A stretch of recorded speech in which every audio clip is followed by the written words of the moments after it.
you have to remember that 40 years ago, nobody was interested.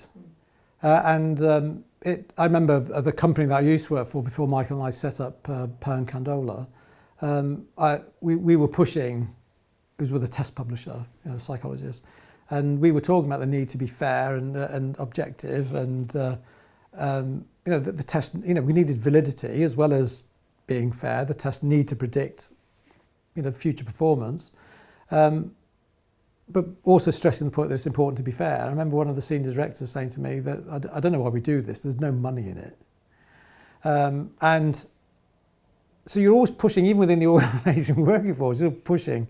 And in the early days, I mean, if I was running a workshop in an organisation, it wouldn't, fairly commonly, I'd end up shouting match with somebody who's just vehemently disagreeing with what I'm saying. And so people are more engaged and more prepared to talk about it. Until more recently, people think, actually, I can't express my views. I can't say that actually I'm in favour of diversity and inclusion. I just don't like that policy. I don't think we should be doing that. Because actually, if you say that these days, you're more likely to be seen as being anti-diversity or anti-inclusion. And you're not. You're actually kind of thinking there's a better way of doing this. Or there's a different way of doing this. Or if there isn't a better way of doing this, we need to find a different way of doing this. And so this, the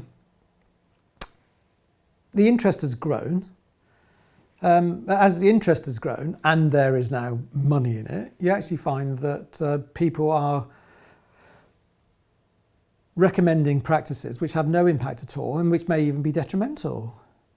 And so there's a lack of real knowledge in what works and what doesn't work in human psychology, which is really lacking in this area. And that leads us to kind of the position that we're in today.